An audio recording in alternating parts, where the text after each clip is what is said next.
Bande Kobalandi, toza obligé à kosala élément oyo mbangu compte tenu ya urgence moko bokomona ka tobi medibino lobi ezanini urgence eza ya likambo nini na lingi boko ka ko découvrir pambate ceux qui bomoni tobi mbangu boy ezana problème moko ko salima toza na kati ya bureau ya secrétaire général ya UDPS na kati ya siège ya UDPS nous sommes à limiter bisika parti ezalaka na siège nango nini memi biso mbangu tozokutana na mwana mboka Jean-Marc Kabund oyo azali bongo secrétaire général ya UDPS mbote CG mbote ndekolieza ozamala oui on en fa CG toye mbangu pambate en dépit ya ba rumeur nungu tolandaki na ba réseaux sociaux ya makambo ya siège à parti nous apprenons que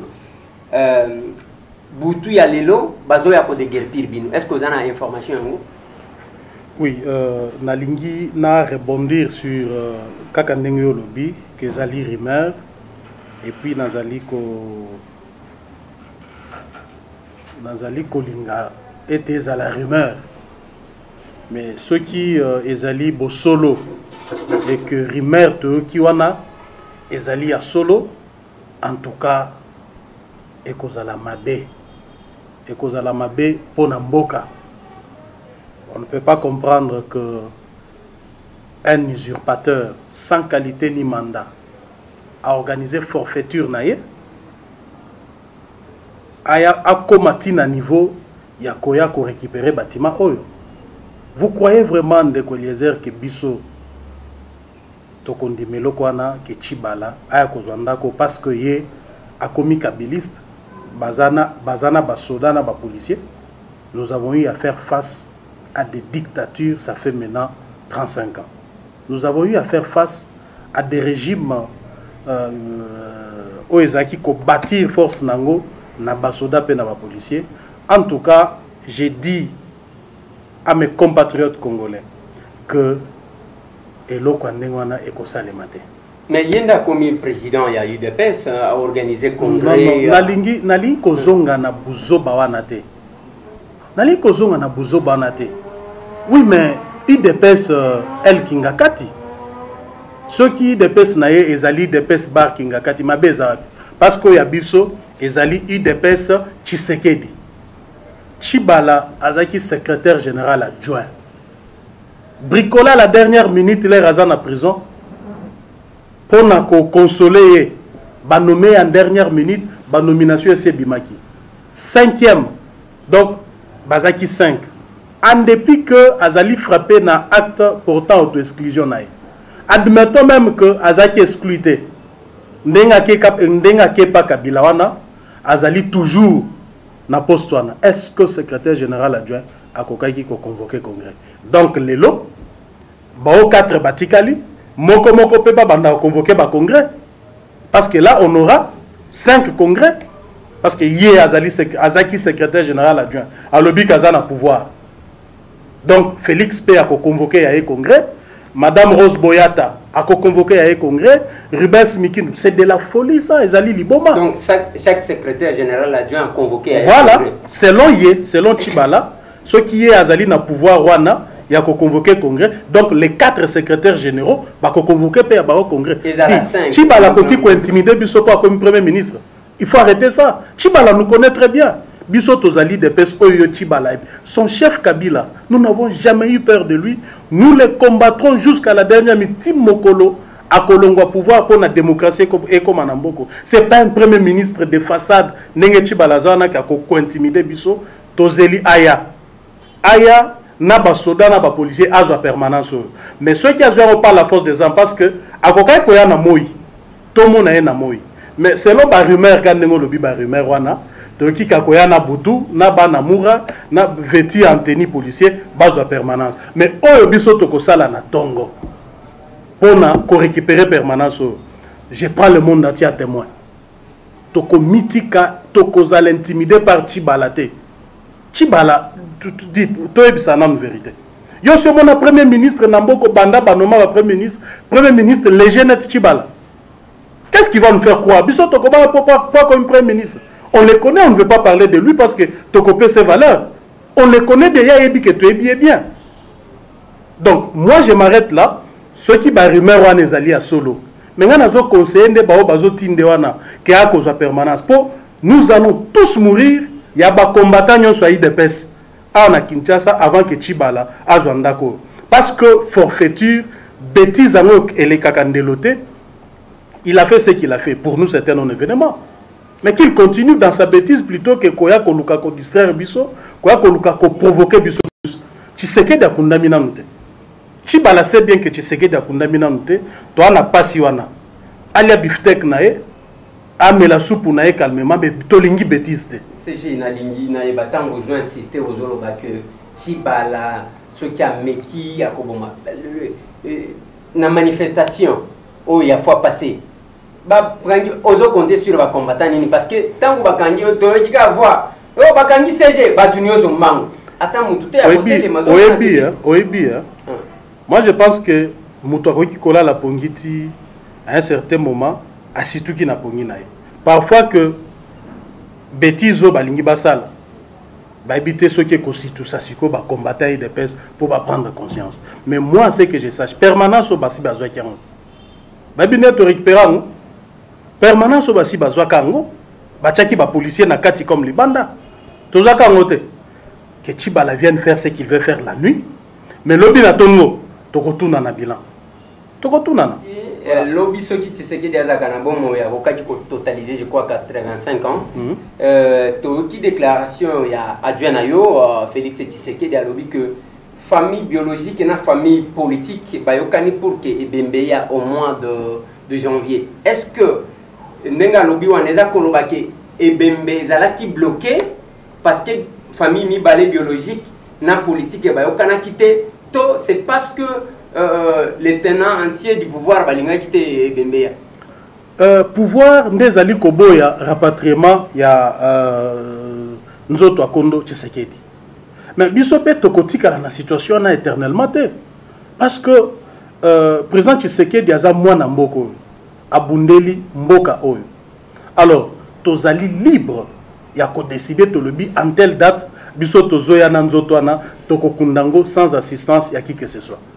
Parce que Balobaï que non, il fut un ancien premier ministre, président d'assemblée, bino famille politique na biologique, boui kokundae bino mon côté, biso l'état, tozanga, tovanda toyokana, toyokani. Ils nous ont roulé parce que intention na bangwe zaki a koboya kokundanzo toana. Mais nani oya koki kokufela ndeko nae aboya kokundae. Na mabela bakoko nae. C'est pourquoi nous avons pris cette option tolobi oui, na janvier biso tozome makor wana ekoya tokokunda yango awa ça parce que nzoto nyoso eyaka na mboko batu na kaleta ke tolingi to mema tolingi to rapatrier corps de tel pays poto akundango soki aza mwana mboka to mona mikonyo so bibembe otaka poto bakunda kango biso tolobi tokokunda Tshisekedi awa na janvier donc tosi lisana na Kabila le 31 décembre na janvier nous sommes persuadés que nzoto anekoya tokokunda yango démarche ya basango Ngonga, siffler chaque jeudi, bino na UDPS boyambia mondeli. Mais c'est là qui m'a cassé, je me suis senti soutenu na bitumba oyo. J'ai compris que le peuple a vraiment déterminé pour na kosilisa na régime. Makelelo naokaki sur l'étendue de la ville de Kinshasa m'a renforcé. Nabi vraiment ezali preuve que au-delà il y a terreur au régime. Il y a M. Kabila Azali qui a appliqué pour nako bangi sa ba Congolais, mais ba Congolais ba lakisie que tozawana nous sommes déterminés c'est que aucun ne peut changer bongwana ekota na mboka. Yo moni batu nyonso bazaki osa makelelo wana. Mokolo to kuta na biso nyonso na balabala. Mais c'est fini. Donc on part de là.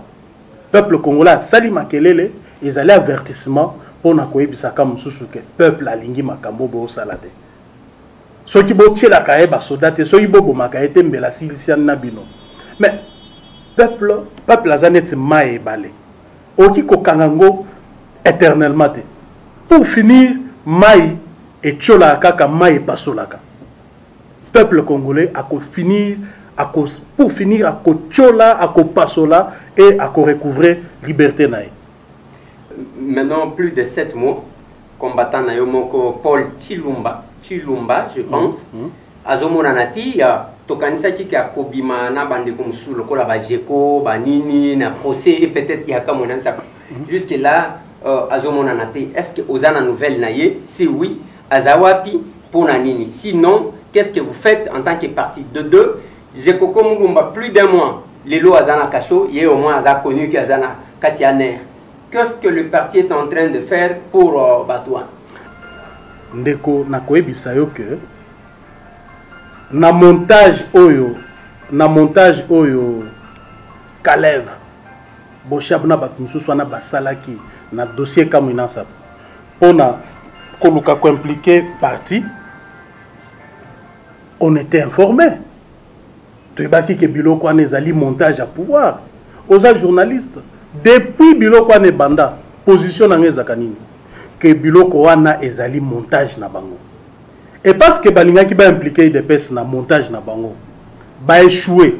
Mais je l'ai dit du haut de la tribune des Nations Unies que Tozali ko compter dans nos rangs plusieurs disparitions. Si eux veulent nous impliquer, nous les personnes que non, des personnes nazawana, qu'ils sachent que va correspondre na makambo etali ba dispari nyonso biso Tozali, o biso Tozali ko reconnaître ba combattant na biso, o ba bungi parce que yo cité moko. Mais nous avons que tous na liste. Un moment venu, tokocha liste wana na mesa, bango bako ebisa biso esika batwana bakei. Parce que bakanga ki bango, ba tortira ki bango, est-ce que babomi bango? Donc yo cité mutu moko, Paul Chilou. Mais nous avons que liste eza moulaï, oyo batwana bako répondre. Nous comptons plusieurs disparus dans nos rangs. Ozoka ndeko les Bakan c'était que biso parti Tokyo à l'intimider na montage bazo sala lelo ils sont là bazali ko sala procès mais nous on sait que c'est un montage qui voulait nous mettre en cause mais aujourd'hui ils n'ont pas le moyen balinga ki na busoto na bachangai bacha présent rassemblement soit disant que biso tozali impliqué et je l'ai toujours dit que toko bangelo kwata mokote zali ba montage à Lukuta nous ne reconnaissons pas dans ces histoires mais c'est plutôt la nerf qui nous donnera des explications au moment venu. Il y a des combattants na biso nyonso, bungi na baloko na bango. Ils ont arrêté nos combattants ont disparu na baloko na bango. Concernant Jekoko, mais Jekoko, tu sais, tu as communiqué, auto-dénoncé, détention a été les loyaux. Hier, j'étais en communication avec sa famille, qui est à Azo Sanzamakila. Ouais, parce que il a été torturé et jusqu'aujourd'hui na loko ya ner ici Kazali bazo continuer na ko torturer physiquement et moralement. Nous est-ce que beaucoup qui comprendre régime nini tozali nangolelo. Et si on lui reproche quelque chose, pourquoi ne pas le déférer devant les cours des tribunaux à Samba?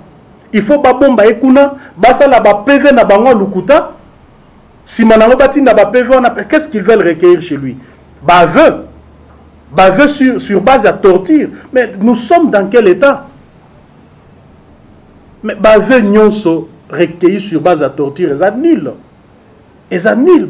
Juriste nyonso ata mwana muke o botami le loyebi que ceux qui m'ont si aveu parce que azo banga bozo menacé mukolo ko koma devant une juridiction komi ko samba lobi baveux wana nazwaki yango sur base de contrainte et kokwea. Sincèrement Omoni na minito biso de pesto ebike on fera face à tout. Bitumba ezaleye et na est na ouest nord sud on est là toko bunda yango. Eza ni loko zo bangisa biso te mais la simple chose que ngana ko sa bande ko na biso o bazana ba situation difficile. Arrêter détenu na baloko ya ner et à la police bazala makasi babangelo côté nous sommes de cœur avec eux.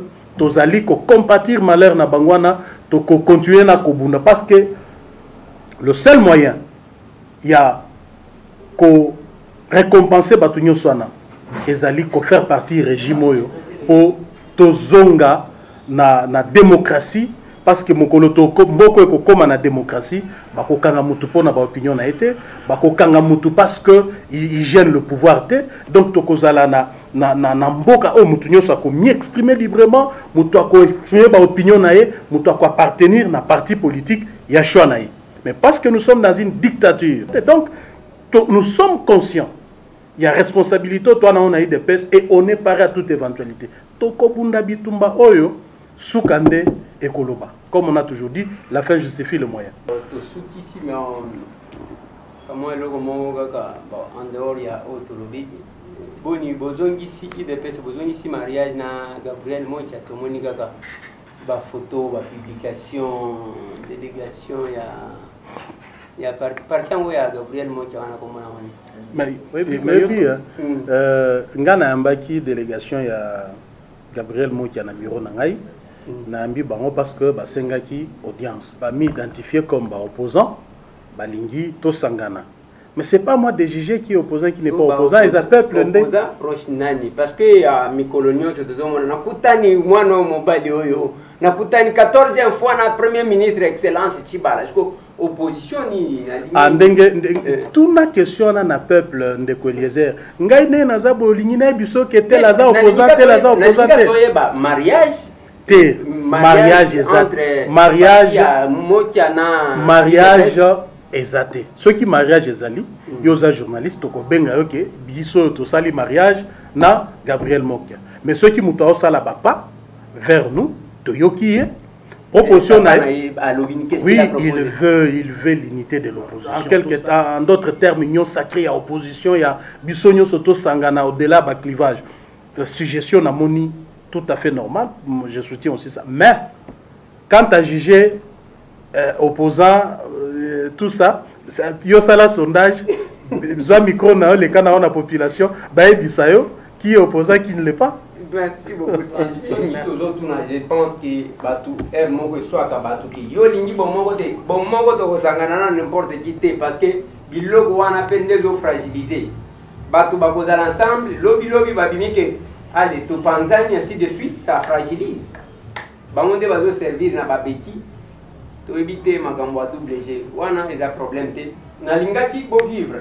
C'est ça la différence. Bon, scoop par rapport à une information auto considérée jusque-là comme une rumeur. Il y a un plan, il y a quoi qu'on déguerpir bat. Ko banga na biso ezanine na kati ya siège oyo batu bakufa awa na butu. Baya penza bacha ba essence batu bakufa awa. Lelo to yoka lisusu ke non, bazoya coopérer l'isuna butu. L'État opéra kanamoi. L'État opéra kanamoi sur base ya balwa na ba texte. Et ko sala moi passe bande konanga. Et tikali bino bo sala commentaire.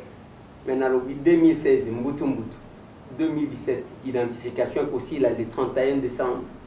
2018 opération Kanga Muyibi. Merci. Tout le monde.